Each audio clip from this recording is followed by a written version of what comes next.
Hello guys! For today's video guys, magluto tag tiil guys. Tiil sa manok. So, ready na ang atong mga sahog. Simple ra kaya itong sahog guys. Natay luya, natay siling haba, natay ahos, natay sibuyas. Simple ang seasoning. Di mawala ang atong suka ug tuyo guys. Let's go! Una na itong buhaton guys. Siyempre, gihugasan na itong kalha. Limpyo na. Ang butin na to wala pa ikuan, wala pa na to na saksak, so ato na saksak. Let's go. Okay guys, ang bag-o na tong butin atong abrihan, siyempre di ginato ni mabutang kun dili nato ni kuaon ng yang taklob. Ingana na siya guys, so ato na siyang ibutang na to, ingana. Tak dagag balo so man naman Nara guys. Tapos takloban na to.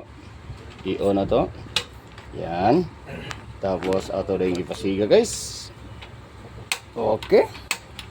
Hindi mo siga. So, daot siya. Hindi man siya musiga guys. Ato ang i-on ang butin. Dagutan na to glider. Yan. Yan na guys. Nisiga na siya guys. Kaya daot mo na itong butin. Itongtong din ang kalaha. Yan. Yan na guys. Niinit na ang atong kalha. So atong ibutang ang atong mantika. Di lang nato pa sobrang mantika guys. Kaya aron di kayo uwili. Yan. Kamay lang. Para panggisa lang na siya sa atong mga ricado. Let's go. Ayan na guys. Niinit na ang atong mantika. So atong ibutang ang mga ricado ay dunga na nato tanan guys. Daghan inarte. Gisahon dahil na to guys. Gisahon na to, gisahon. So hulatan sa nato mugawas gid ang aroma kay aron lami kay. So pagka ingana na guys ang atong mga ricado guys sunog na, ibutang na nato ang chicken feet.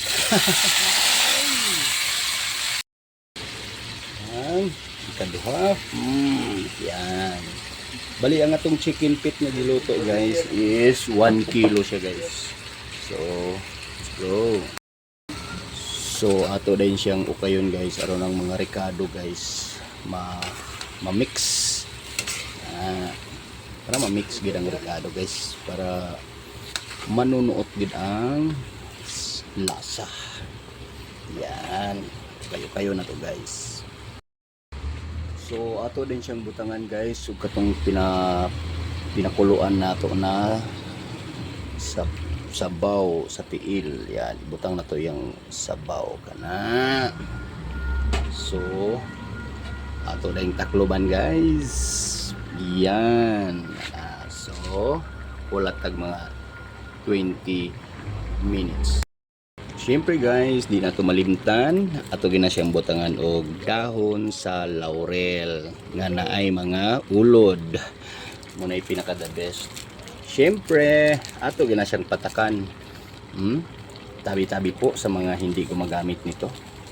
Yan. Kunti lang kasi kinalagay ko. Yan. Tama na yan. Wala na. Kunti lang kasi nilalagay ko guys. Hindi sasarap yung adobo natin kung walang magic. Ayan, syempre masarap ang luto pag may magic. Yan. Pagkatapos nilagay ang mga seasoning, syempre ukay-ukayin natin para mas lalong lumalami. Yan na, naglalaut-laut na yung sauce niya. Kaya yan.